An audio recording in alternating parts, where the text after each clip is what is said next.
Hey everybody, I know it's been a crazy week. Snoop Dogg had made headlines in the news because he stopped smoking weed, which is the first time that I've ever seen anybody make headlines in the news for something like that.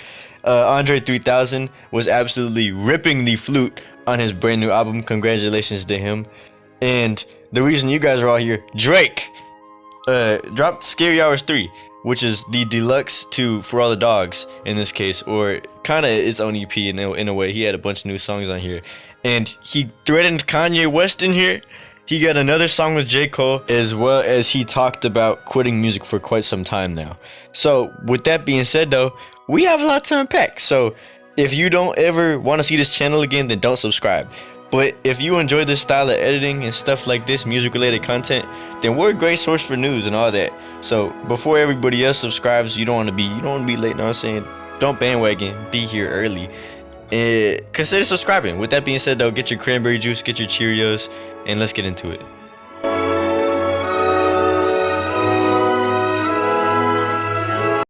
So we're just gonna jump straight into this right now. So this brand new EP, or pretty much For All the Dogs Deluxe, has just been released, and I think it's pretty fitting because it sounds like a For All the Dogs Deluxe. A lot of these songs sound like things we already heard before. Casual Drake, he always does that stuff. But on this first couple of songs, it's a little bit of a nice one, but I think it really gets interesting when we get to Red Button. And I think it's crazy because he said something about threatening Kanye West. He threatened Kanye West. I'm gonna read this bar for bar on my Shakespeare. Know what I'm saying?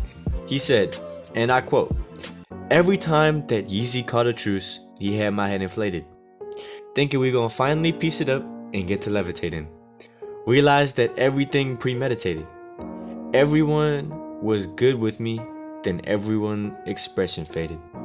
Ticking time bomb, and they begging me to detonate it. If I press this red button, dog, everybody heaven gated." He said, pretty much, I'm gonna unpack this for you. He said that Kanye and him are always like, they're going back and forth. Everybody knows that. And he said every time that Kanye called a truce, he had his head inflated. He's like, we're good, all this stuff. But Kanye keeps starting more and more beef. And then he said that everything that Kanye does is premeditated, which is true, bro. Kanye low-key. Kanye a little devious, I ain't gonna hold you. And he lying to his fans. He not dropping that album. I hope he does, but he's probably not. And then he said everyone was good with me, then everyone's expression faded. And that's just what happens. You know what I'm saying? Kanye's fans a lot of time, everybody was like, oh, we cool with Drake now. And then he's just like, nah. And not even that, probably the people around him too. But ticking time bomb and they begging me to detonate it is obvious. Everybody knows that Drake and Kanye have beef. They keep trying to bring this beef back up. It's very interesting to me. And I think it's very interesting. Everybody wants the two top guys in the game to be arguing constantly this and that. So it's like, they have a fair reason, man. They have a fair reason to be saying stuff like this. But he said, if I press this red button, everybody's heaven gated. I could be reading into this wrong, but that sound like he could pretty much get rid of the problem. Like he think that he could. It sound like here that he could just get rid of Kanye, bro. And I could be tripping, but that sounds crazy to me. I'm not gonna lie. But we also have a lot comes down here. We have the song with J. Cole, which was pretty good. I think their goal could be trying to continue with that same success that they had in that first song together. They dropped on the album First Person Shooter. But I don't think that this one's as exciting as the one where they're like, as big as the Super Bowl. Because it's like, it's not as big as the Super Bowl this time. Like, it's still cool that they have a song together, but I don't think it's going to be nearly as big.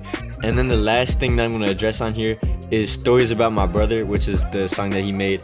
And at the beginning of it, he talks about the storm before the calm. It's kind of funny because the calm before the storm is normally that. But Drake's a little cornball, and he's like, oh, it's the storm before the calm. Oh, it's the opposite. Oh. But essentially what happens here is he's talking about how he's about to take on an interview, he was talking about taking a year-long break. So he kind of addresses that in this. He dropped this EP and this album, and now he's probably about to take a little bit of a break. But Yeah, man, he recorded this entire album within like 5 days apparently.